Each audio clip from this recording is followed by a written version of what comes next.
Hoy tenemos el 20º capítulo de nuestra serie Don't Tread on Me. Esta serie de vídeos y podcasts está encaminada a divulgar las ideas del liberalismo económico. Para celebrar que hemos llegado a esta cifra de 20, tenemos un invitado muy especial, nuestro querido profesor Philippe Agus, de la Escuela de Madrid, que nos va a hablar de cómo llegó a ser miembro de esta escuela. Vamos con ello. Hola a todos, buenos días, buenas tardes, según nos veáis. Hoy estamos, como os he dicho, con Philippe Agus. Muchas gracias, Philippe, por acompañarnos este día. Vamos a hablar, bueno, yo creo que es el mejor economista español del momento, aunque no sé si tú estarías de acuerdo en que eres un economista español. Pues en primer lugar, muchas gracias por la invitación a tu canal, Gustavo. Y bueno, vivo en España, sí, pero yo soy alemán. Eres alemán, no me dejas que me atribuya los méritos de Philippe Agus a los españoles, ¿no? A pesar de que ya llevo muchos años aquí en España. Bueno, formo parte de la escuela de Madrid. Eso Es una escuela española. Una escuela española, pero un alemán en la escuela española. Bueno, muy bien. Quiero que nos cuentes un poco, Philippe, sobre tus orígenes, entonces, alemanes del norte de Alemania, qué estudiaste y cómo llegaste a acabar siendo en Madrid, hasta el punto de que un español te quiera asignar que eres ya un propio español. Sí, no, sí, alguno me había dicho hace 25 años, cuando estaba terminando el instituto, que iba a ser un funcionario español. He dicho que no, que está loco, un funcionario, ni de coña, y ¿cómo español? Es que, no, ¿cómo he llegado aquí? Sí, es curioso, ¿no? Me interesé en el colegio, en el instituto, por las ideas de la libertad y miraba los debates en la televisión, y ahí el partido que más me gustaba era el liberal, o al menos se llamaba liberal, y tenían una fundación porque me interesaba más el fondo de las ideas, no las políticas. También me interesaba así qué hay que hacer, porque Alemania iba mal después de la reunificación. Había una crisis, costes muy altos, el mercado laboral muy inflexible, desempleo muy alto. Entonces, claro, había diferentes recetas. ¿Qué hacemos con el desempleo? ¿No? Entonces, claro, me interesaba qué hay que hacer para esto se vaya y para que una economía florezca. Entonces, este partido, el liberal, el FDP, ofreció las ideas que más me sonaban como correcto, pero me interesaba qué hay detrás, ¿no? Entonces había una fundación que todavía existe, la Friedrich Naumann Stiftung, ¿no? La Fundación Friedrich Naumann. Y ellos tienen una editorial que se llama Academia Verlag. Entonces, además, enviaban los libros gratis. Entonces pedí los libros y había tres. Había el liberalismo de Mises, burocracia de Mises, y Rothbards, la ética de la libertad, ¿no? Entonces me leí los tres, creo que era como el último año del instituto, es decir, con 18, 19 años, y claro, el libro de Rothbard era una revelación, porque decía que el Estado es una organización criminal. Yo no encontré ningún fallo en la argumentación y pensaba, pues sí, es así. Y claro, no se puede pensarlo de otra manera. Y luego el libro de Mises, Liberalismos, tiene un prefacio extenso, no sé, de 50 páginas de Hans Hermann Hoppe, sobre la vida y la obra de Mises. Y me quedó impresionado por el sacrificio personal que hizo Mises, que siempre estaba fuera del mainstream, nunca tenía una cátedra, tuve que huir de los nazis a Estados Unidos, y ahí casi está marginado, y al mismo tiempo escribe estas obras, pero básicamente está pobre, sin reconocimiento, pero refunda la escuela austríaca en los Estados Unidos. Entonces yo pensé que esto, como estaba al punto de qué hago con mi vida, ¿no? Estaba también pensando, pues voy a la banca de inversión, me hago millonario, ¿no? algo así, ¿no? Entonces, pensé, no, eso es más interesante. Este camino es aún más interesante, ¿no?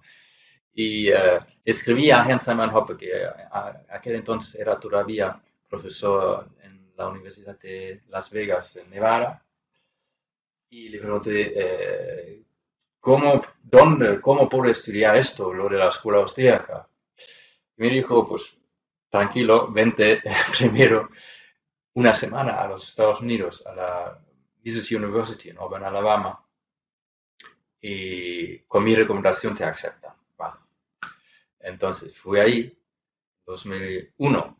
En 2001 ya era después de mi servicio militar y después del primer cuatrimestre en la universidad estudiando economía. Y ahí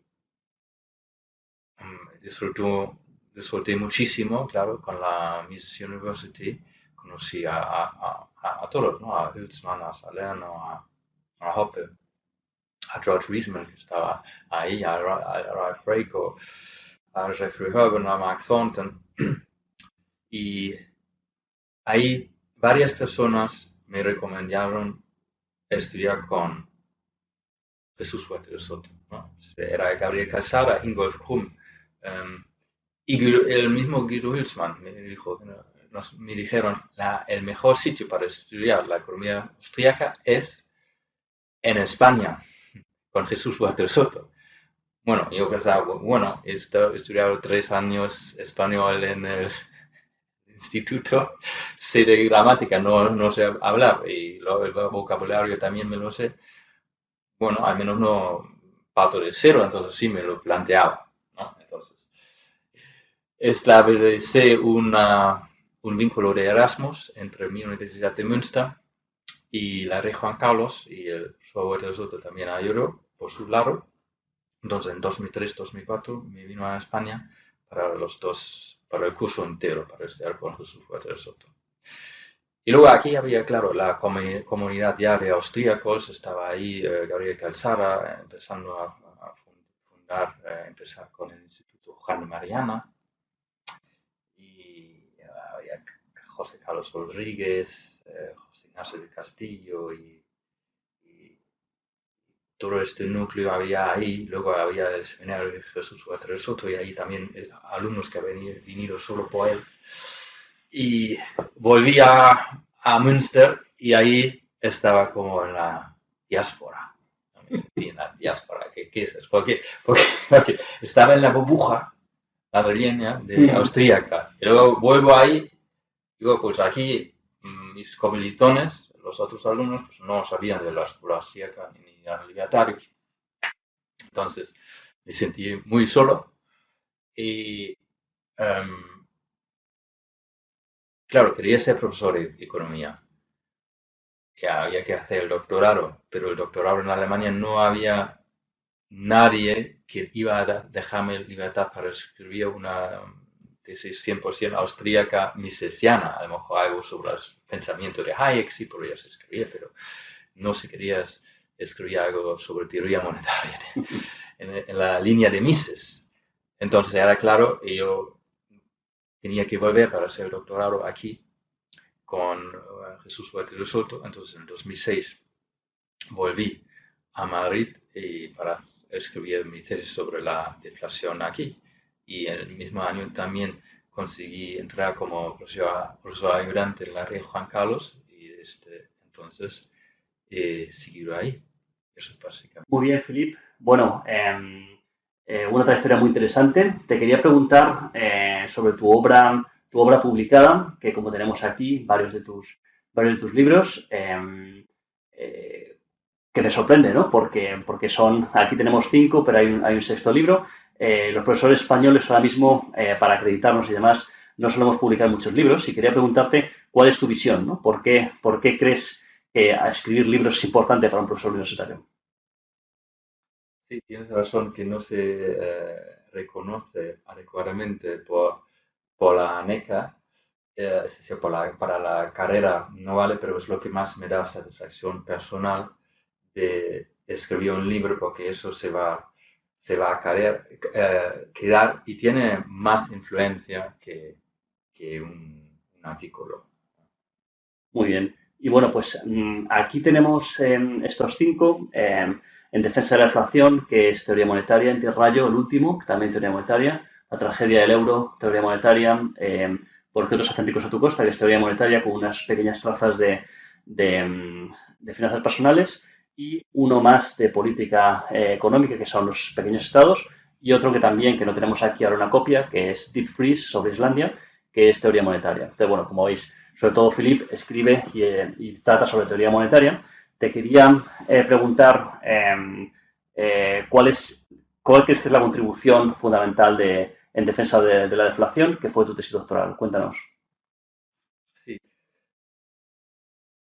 hay mucha confusión sobre la deflación en el mainstream. La gente cree que es muy peligroso la deflación de precios, y hay que evitarlo a toda costa, ¿no? Y el remedio para combatir la deflación es entonces la inflación.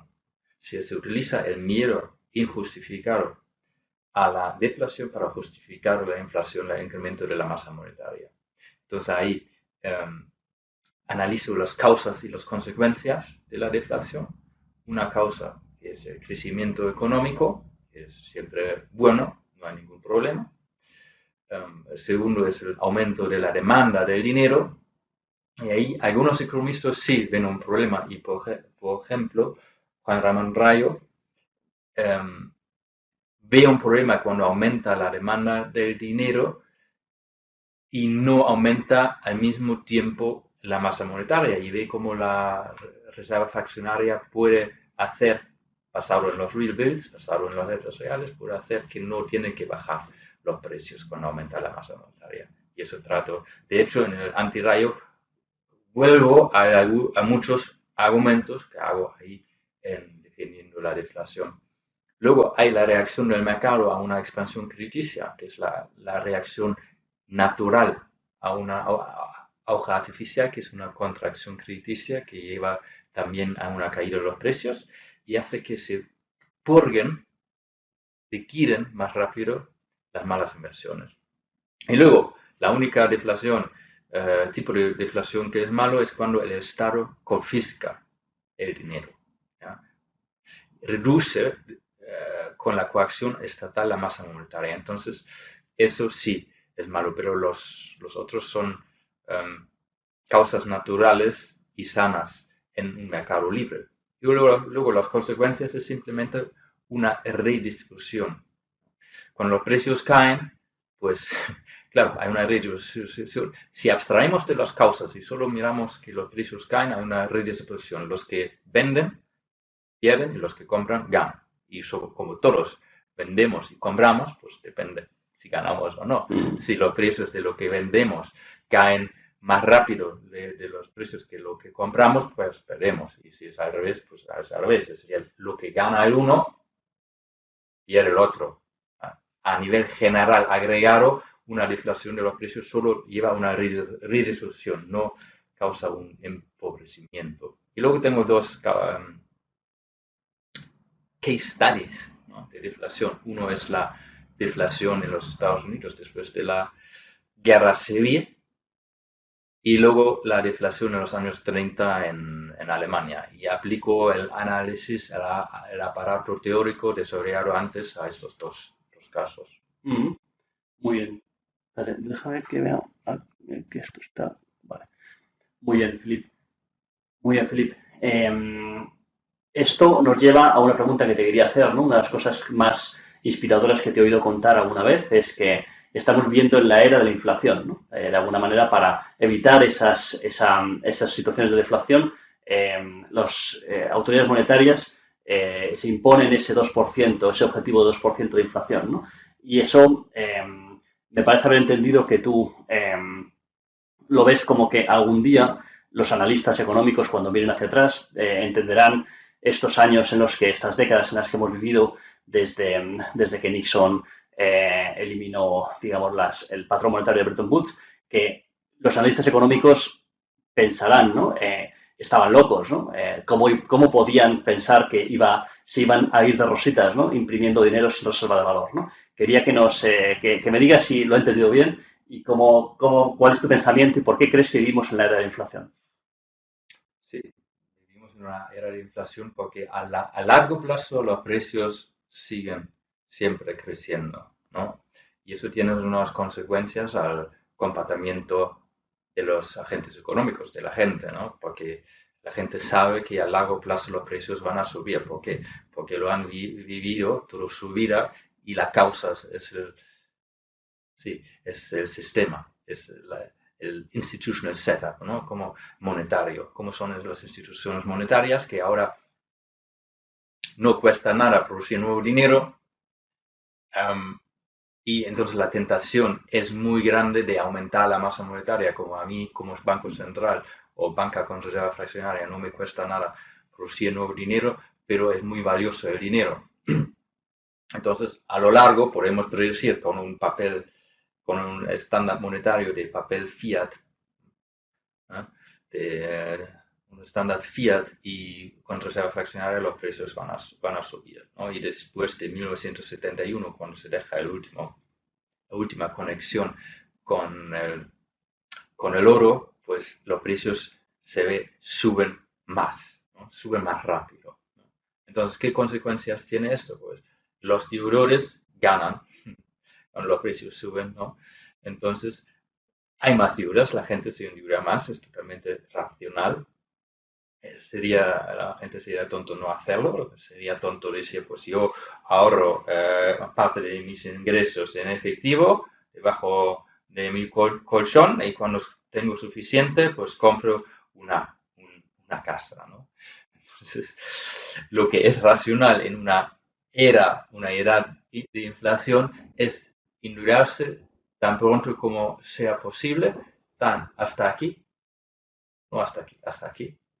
Porque, porque, porque las deudas van a ser pesar cada vez menos en términos reales, ¿no? Los salarios van a subir nominalmente, ¿no? Y lo hemos visto en los últimos años, ¿no? Los que tenemos deudas, ¿no? Una hipoteca, por ejemplo, y los salarios han subido, es decir, pesan cada vez menos. Y como todo el mundo lo hace lo mismo, todo el mundo está muy endeudado, también lo mismo, mutatis mutandis, se aplica a las empresas, porque si no entras en el juego, pues estás ahorrando debajo de tu colchón el efectivo, pero ves que, el piso que quería comprar que me gusta, pues es más caro que el año pasado, hace 10 años, ¿no? A largo plazo es más caro. Y, y en mi amigo que sí se ha endeudado, sí lo ha comprado, y no, ya no lo tengo, y él sí. Entonces, es como una carrera, ¿no? De endeudarse. Entonces, todo el mundo está endeudado, todo el mundo también está interesado, y eso es un concepto que Freud ha llamado la corrupción colectiva. Todo el mundo está interesado a que siga el sistema. Porque todos tenemos un interés que estas deudas se devalúen nominalmente, realmente, ¿no? Entonces, ¿qué consecuencias tiene esto? Una es obvio para los precios de los activos que se compran, que los precios relativos aumentan, estos activos que se revalorizan durante el tiempo, ¿no? Y es más, estos activos te dan el privilegio de ser unos de los primeros que reciben el nuevo dinero. Que eso es el efecto Cantillon, ¿no? El primero que recibe el nuevo dinero compra a precios antiguos bajos y luego se extiende por toda la sociedad. Y hay unos que están ahí al margen de la sociedad y ven que todos los precios suben, ¿no? El que está ahorrando debajo del control, ve que todo es más caro y entonces, si tú quieres estar en este juego redistributivo, no quieres ahí el tonto que está debajo de su colchón, sino quieres ser unos de los primeros, tienes que tener garantías colateral para que el banco te dé el nuevo dinero. Es decir, si tú tienes estos activos, pues puedes ser uno de los primeros. Si yo tengo una casa, real estate, puedo ir al banco y decir, mira, yo tengo esto y puedo dar dinero, un un préstamo y sí, claro, te podemos dar. Entonces, ahí vamos a este otro libro, porque otros se hacen más ricos a costa, ¿no? Porque los que ya son ricos, que activos, tienen activos que sirven como colateral, entonces tienen una ventaja de recibir el nuevo dinero antes que los demás. Eso que nos dices, Philip, lo has tratado en dos de tus libros, como has comentado, ¿no? Por una parte, en por qué otros se hacen más ricos a tu costa. Lo que vemos es que la gente que no tiene acceso a esas primeras fuentes de dinero se va a tender a empobrecer. Y también en la tragedia del euro vemos cómo los estados también se intentan posicionar en esas primeras posiciones para que les llegue el dinero, ¿no? Y lo hacen a través de la deuda pública. Quería que nos hables un poco de estos dos libros en este momento, Philip. Sí. ¿Por qué otros se hacen más ricos a tu costa? Es una introducción a la teoría monetaria austríaca, escrito de forma divulgativa y entretenida y amena. Es decir, los que no quieren leer Teoría del Dinero y Crédito Remises o el libro de Walter Soto, Dinero, Crédito Bancario y Ciclos Económicos, eso es una buena opción, ¿no? Y hablamos porque la diferencia entre los ricos y pobres se hace cada vez más grande, que una causa es el sistema monetario que permita crear dinero de la nada, y claro, los primeros que reciben el nuevo dinero se benefician. Y otro punto interesante es que también es los efectos culturales que tiene esto, ¿no? Que tiene que ver con la edad de inflación, ¿no? Porque si todo el mundo está muy endeudado, lo que comentamos antes, hay la necesidad de continuamente de ganar dinero, porque estoy dependiente de mis acreedores, ¿no? No puedo tomar un sabático, no trabajar nada y la familia tiene que generar ingresos continuamente. Y entonces las cosas materiales son relativamente más importantes que si no fuese así, si viviésemos en otra era, en una época de deflación, por ejemplo, ¿no? Donde no se financiara tanto por deuda, sino por capital propio, sobre todo. Y eso da también más independencia, ¿no? Y personas que son más independientes, pues actúan de forma diferente, ¿no? Y no tienen esta necesidad de continuamente de mirar a lo material y ganar dinero para ganar las deudas, es decir, que era más tiempo para otras cosas que no son remunerados de forma monetaria, sino de otra forma, por ejemplo, espiritual o de amistades, ¿no? Entonces quedaría más tiempo para ello. Y si todo el mundo está endeudado hasta ahí, pues claro, eso genera también mucho estrés, ¿ya? Y también tengo que ser antes que los demás, así, lleva al egoísmo, ¿no? Y hace la sociedad menos agradable. ¿Y los estados, Philip? Bueno, la tragedia del euro es sobre la tragedia de los bienes comunales, que tenemos varios estados en Europa, pero solo un banco central y utilizan todos el banco central para financiarse sus gastos, ¿no? Y eso es un sistema que es autodestructivo, ¿no? He escrito el libro para mostrar que el euro fue introducido para deshacerse de la influencia del Bundesbank, de la política monetaria alemana, que restringía la creación de dinero, la inflación en los demás países, frenaba, y por eso había muchos intereses que querían deshacerse de este freno. Por eso se ha introducido el euro, que es más inflacionista. ¿Y cómo funciona? Pues si un gobierno gasta más que ingresa en impuestos, por la diferencia emite su deuda que compran los bancos, y los bancos lo venden al Banco Central o lo dejan como colateral para nuevos préstamos y se crea nuevo dinero, ¿no? A consecuencia de la ayuda se crea nuevo dinero. Es decir, al final se ha financiado el gasto público, el déficit público se ha financiado con la creación de nuevo dinero y como consecuencia de la creación de nuevo dinero hay una tendencia a que los precios suban, ¿no? Pero no solo en el país en el que se ha tenido el déficit, sino en todos los países. Es decir, si solo un país tiene déficit y los demás no, pues el país que tiene déficit puede externalizar parte de los costes de su gasto estatal a los demás. Lo que pasa es que no solo el país, no, todos los países tienen entonces el incentivo de utilizar este mecanismo para enriquecerse a través de este mecanismo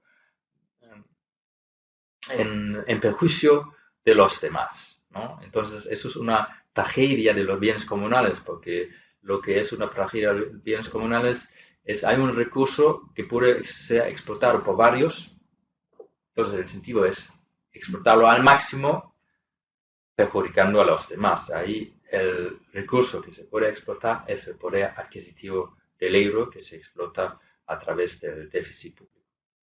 Muy bien. Bueno, a mí este es uno de tus libros favoritos y ya tenemos un vídeo sobre ello ya en el canal, que estoy contándolo ahí en mis clases. Y ahora quiero pasar al libro más reciente, ¿no? El Antirrayo.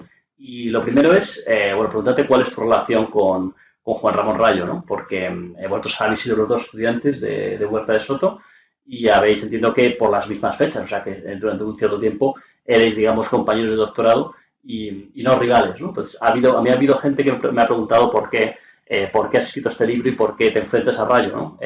Si realmente las diferencias son tan importantes como para dedicar el esfuerzo de enfrentarte a él, ¿no? Y hay una sensación de que sois amigos y que es una discusión eminentemente académica más que otra cosa, ¿no? Entonces, te quería preguntar sobre tu relación con él y cómo surge a escribir este libro.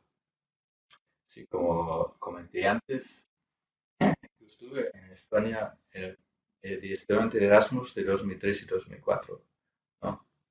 Y conocí a Rayo aquel entonces. Sí, desde entonces somos amigos y fuimos, creo que hace justo 20 años, ¿no? A las fallas de Valencia y lo pasamos muy bien.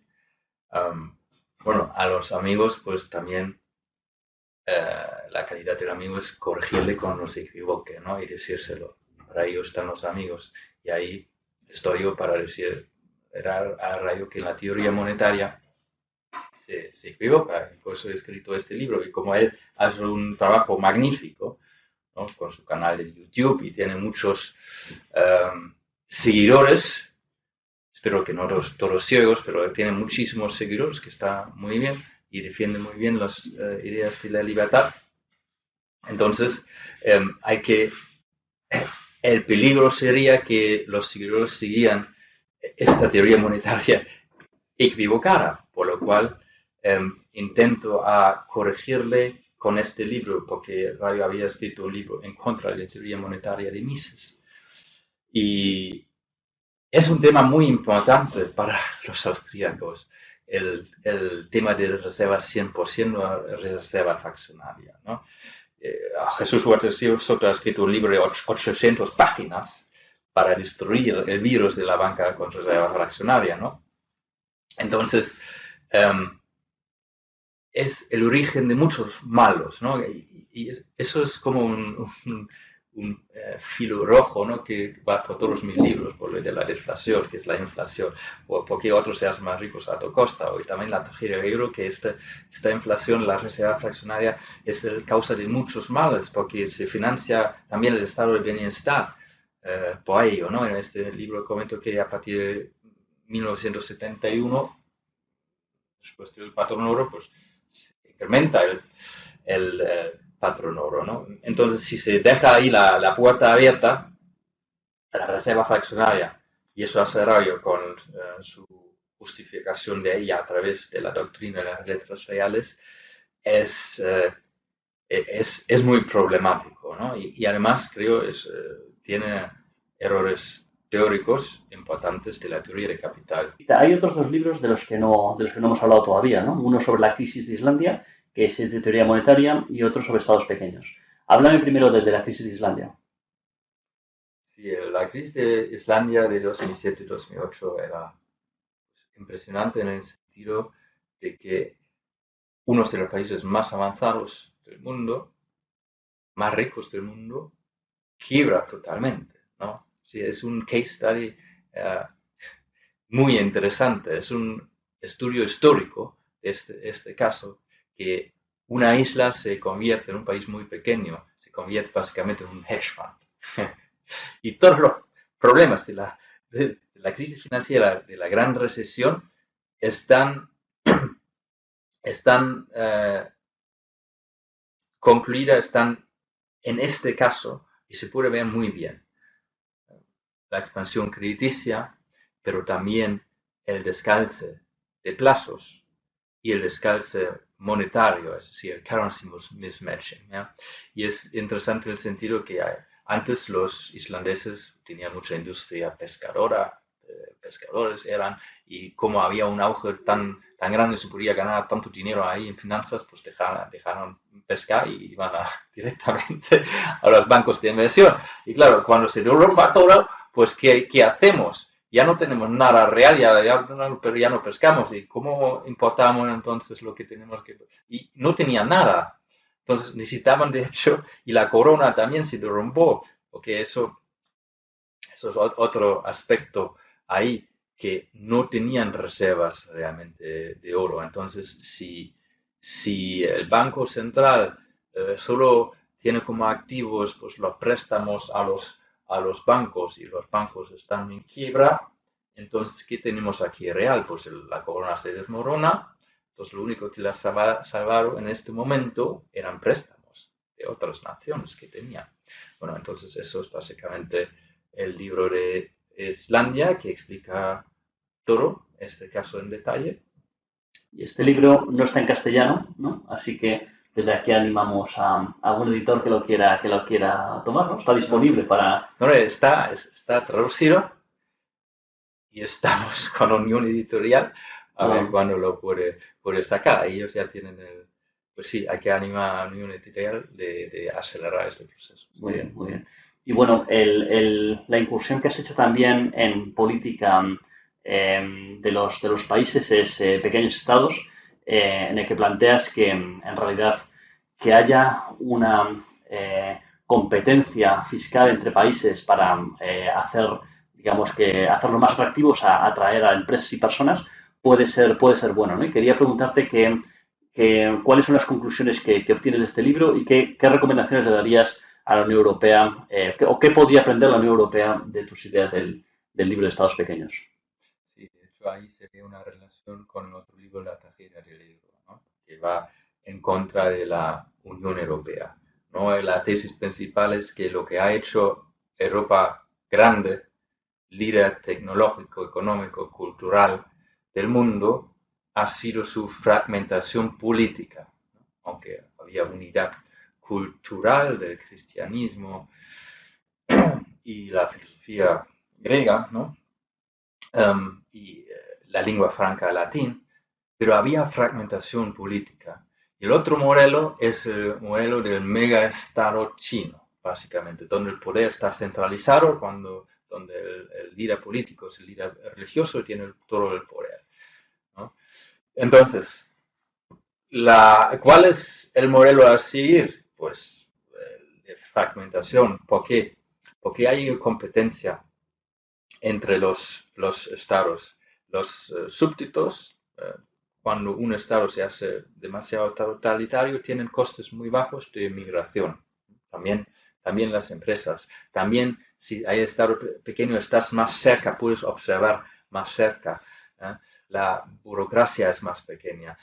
La corrupción es más pequeña porque hay más control. Se conoce directamente a los políticos. No son ahí Bruselas, ahí lejos, ni siquiera sé cuántos hay ahí. Si me quiero quejar, voy ahí, ¿no? Pero si en un pueblo, ¿no? Entonces, si ahí el político hace corrupción, pues vienen y o dicen a los niños, no, ya no juegas con los niños de este, pues hay una reacción directa, está cerca. Y las subvenciones no se pueden